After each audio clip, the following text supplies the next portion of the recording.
சினிமாவில் அவர் பயங்கரமாக உழைக்கிறாரு, ஸ்பாட்டில் பயங்கரமாக உழைக்கிறாரு. ஆனால் நம்ம ப்ராக்டிஸ் பண்ணிகிட்டு இருக்கும்போது கூட நானும் பயிரோலாம் வந்து விளையாடிட்டு இருக்கும்போது அவர் வந்து ஷூவை மாட்டி வார்ம் அப் பண்ணிட்டு இருப்பார், கிரவுண்டை சுற்றி ஓடிட்டு இருப்பார். அப்போவே எனக்கு பயங்கரமாக கண்ணு கலங்கும், ரொம்ப எமோஷனல் ஆவேன். எப்படி இந்த இடத்துல இருக்கிற ஒரு டேரக்டர், இவ்வளோ லெஜெண்டரியாக இருக்கிற ஒரு டேரக்டர் வந்து இன்னமும் இவ்வளோ எஃபர்ட் போட்டு பண்ணுறாரு. 12-1 மணி வரைக்கும்லாம் விளையாடிட்டு இருப்பார். இந்த படத்தில் நீங்கள் பார்க்குற ஒவ்வொரு கபடி காட்சியிலையும் நான் பண்ணுறது, டிஃபெண்டர்ஸ் பண்ண வேண்டியது எல்லாம் வந்து அவர் ரொம்ப ரிஸ்க் எடுத்து பண்ணுவார். இந்த ப்ராசஸில் அவருக்கு கை உடஞ்சிருக்கு, நிறைய இன்ஜுரிஸ் ஆகிருக்கு. இதெல்லாம் வந்து ஏழெல்லாம் நான் சொன்ன மாதிரி நம்மளோட சினிமாக்காகவும் எனக்காகவும் பண்ணாருன்னு நான் நம்புகிறேன்.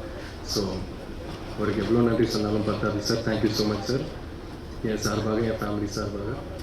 And S and Anupama, Rajisha, இவங்க 2 பேருக்கும் நான் ரொம்ப நன்றி சொல்ல விரும்புகிறேன். அவங்களோட ஒர்க் பண்ண எக்ஸ்பீரியன்ஸ் வந்து ஒரு ரொம்ப நல்ல எக்ஸ்பீரியன்ஸாக இருந்துச்சு.